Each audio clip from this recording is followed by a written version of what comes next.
আসসালামু আলাইকুম প্রিয় খামারি ভাই ও বোনেরা, মামা এগ্রো বিডি চ্যানেলের পক্ষ থেকে আমি আজকে আপনাদেরকে দেখাবো বাচ্চাদের পরিস্থিতি নিয়ে কিছু কথা বলবো। যে ভ্যাকসিন কতদিন পর পর দিতে হয়, কিভাবে দিতে হয়, আপনাদেরকে আগের ভিডিওতে আমি কিছু বলেছিলাম। তো আজকে আমি আরও কিছু কথা বলবো। অবশ্যই ধৈর্য সহকারে পুরো ভিডিওটি না টেনে দেখবেন, তাহলে অবশ্যই বুঝতে পারবেন।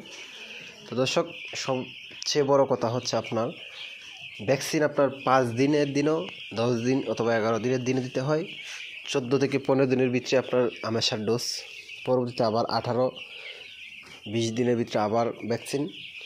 এইভাবে আপনার সবসময় কয়েকদিন পর পর দিতে হয়। তো মূলত বিষয়টা হচ্ছে আপনি কোন মুরগিটা চাষ করছেন, কতদিন দীর্ঘমেয়াদী নাকি 1 মাস, অথবা আপনার শেডের পরিস্থিতি কীরকম, সব কিছুর উপর নির্ভর করেই কিন্তু আপনার করতে হয়, ভ্যাকসিনগুলো প্রয়োগ করতে হয়। তো সর্বপ্রথম আমি যখন এই মুরগিটা চাষ করি তখন কিন্তু আমি শুধুমাত্র 2টা ভ্যাকসিন দিয়েছিলাম, আর প্রয়োজন হয়নি। এখন যখন আমি দ্বিতীয় সেট করছি তখন আমি 2টা দিই, তৃতীয় সেটার সময় কিন্তু আমি 3টে ভ্যাকসিন দিই। তো এটা হচ্ছে আমার 4র্থতম ব্যাচ, যে কালারবার্ড বাচ্চাগুলো আপনাদেরকে সবসময় মামা এগ্রো বিডি চ্যানেলের পক্ষ থেকে আজকে আপনাদেরকে দেখাই যে বাচ্চাগুলোর পরিস্থিতি ও কোন ধরনের ভ্যাকসিন।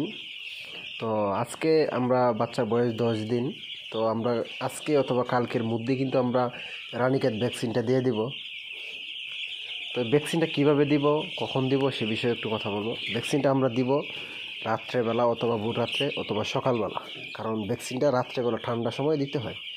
তো যেহেতু আমরা ভ্যাকসিনটা পানির মধ্যে মিশিয়ে খাবারের পাত্র দিয়ে থাকি, অবশ্যই আপনারা দেখেন আমরা সবসময় চোখে দিতে পারি না অথবা চোখে দিই না, হয়তো সময় প্রয়োজন অথবা এই জন্য দিতে পারি না।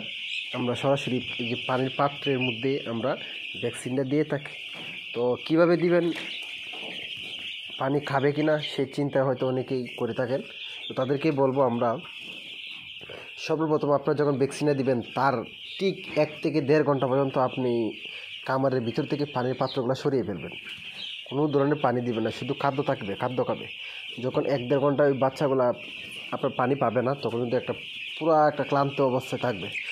আর 1 ঘন্টা পরেই ঠিক আপনি ভ্যাকসিনটা পানি 5 লিটার অথবা 6 লিটার পানির মধ্যে প্রত্যেকটা পাত্রের মধ্যে অল্প অল্প করে দিয়ে দিবেন, যাতে করে ওই তৃষ্ণায় এই পানিগুলা ওরা সবজি পাত্রের মধ্যে গিয়ে খেতে পারে। দেখা গেল আপনি পানি খাবার অবস্থায় পাত্রগুলো পরিষ্কার করে দিয়ে দিলেন, কিন্তু দেখা গেল পাত্র তারা খাদ্যটা খাবে না পানিটা, কারণ পানি তারা তৃষ্ণা লাগে না। সেই জন্য আপনি দেবার 1 ঘন্টা আগে পর্যন্ত পাত্রর পানিগুলো সরিয়ে ফেলবেন, যাতে করে আপনার পানিটা দিতেই ওরা খেয়ে ফেলার পরে আপনার অ্যান্টিবায়োটিক খাবারের 8 ঘন্টা আগে অথবা 8 ঘন্টা পর পর্যন্ত কোনো অ্যান্টিবায়োটিক খাবার দিতে পারবেন না। এই ভ্যাকসিন দেওয়ার সময় 8 ঘন্টা আগে অথবা 8 ঘন্টা পরে। তো দর্শক, আপনাদেরকে শর্টকাটে আমি কিছু কথা বললাম। অবশ্যই আপনারা যদি এরকম কোনো পরামর্শমূলক ভিডিও দেখতে চান অথবা আপনারা পরামর্শ নিতে চান, অবশ্যই আমাদের চ্যানেলে চোখ রাখবেন। সবসময় আমরা পরামর্শমূলক কিছু কথা বলে থাকি, যেটা আপনার নতুন হিসেবে কিছু কথাগুলা কাজে লাগতে পারে। তো অবশ্যই সাথে থাকবেন, ভালো থাকবেন। দেখা হচ্ছে পরবর্তী অন্য কোনো ভিডিওতে। আল্লাহ হাফেজ।